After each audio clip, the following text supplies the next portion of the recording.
MT5. Wannan shine bidiyo na biyu. Za mu kalli menene MT5 sannan da ainihin yadda ake amfani da ita.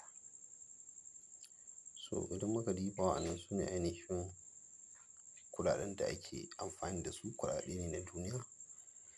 Kamar na farko akwai Euro USD, ga GBP USD, sannan akwai USD JPY wato Japanese yen kenan, wannan kuma dala ne na American dollars. So ga su nan da sauransu. So su ne ake trading ɗinsu.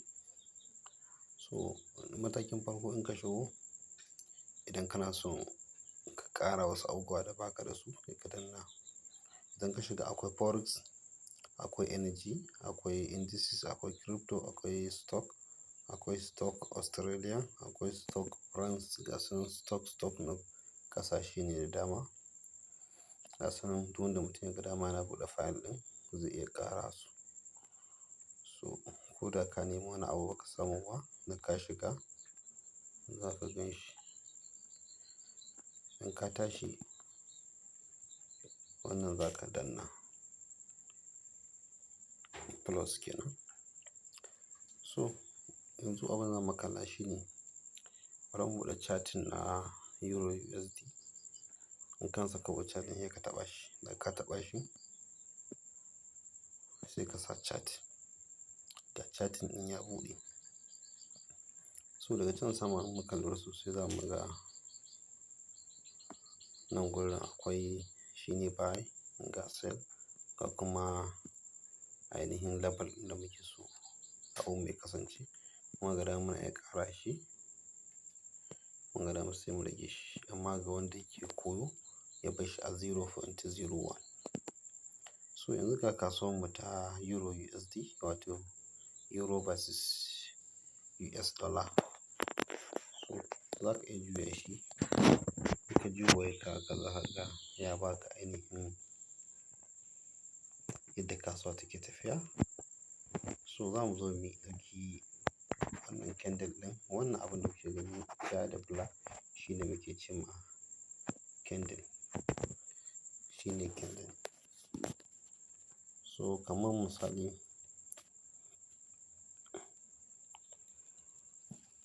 okay, kamar misalin wannan. Wannan shine candle.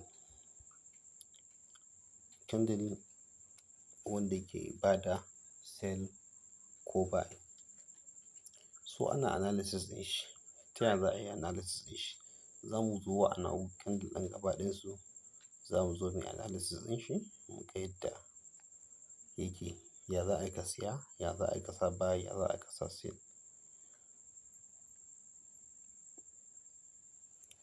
So kamar wannan candle ɗin na buɗe muku wannan hoton, za ku ga akwai candle ne yana ɗauke da abubuwa da yawa a cikin shi. So duk wa'annan bayanin gaba ɗayan za mu zo muyi bayanin su gaba ɗaya. Yadda ake analysis a iya gane ya kasuwa za ta kasance. Sama za ta yi ko ƙasa za ta yi. So kamar wannan kuka kalla shi ma candle ne. So dukkan wannan abubuwan wasu abubuwa ne na yadda ake analysis ɗin kasuwa. Za ta yi sama ko za ta yi ƙasa. Sannan kowane abu, kowane candle da irin sunan shi, da irin action ɗin da ya bada, da irin sunan da ake ce mai. Kamar yadda kuka kalla wannan kamar akwai hanging man. Za ka ga ya bada misali siffar shi kamar mutum. Idan muka duba shi za ku ga nan matsayin kamar kai ne nan saman shi. Nan gurin kamar matsayin kai ne. So sannan kuma akwai hammer. To wannan shine ake ce ma hammer. Akwai shooting star.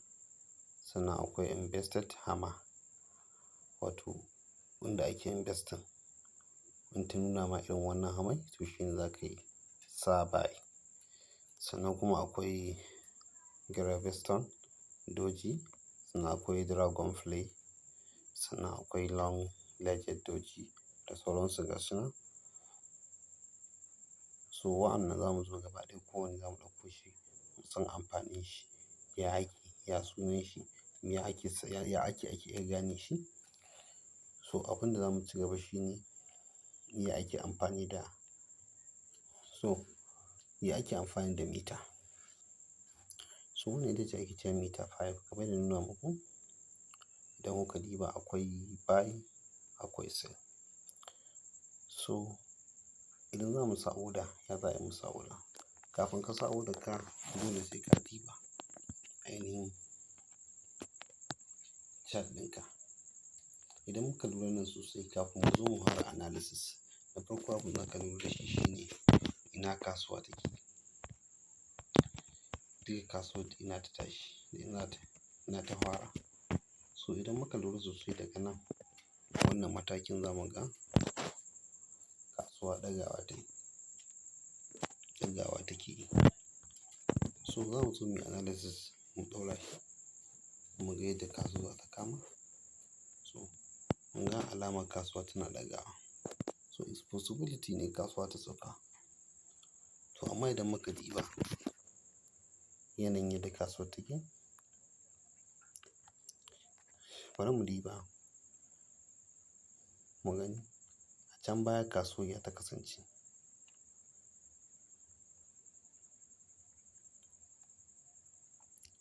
Wannan za mu sa 5 minutes shine ainihin kasuwar mu lokacin take tafiya. Shine wannan 1 minute. Ina loading data.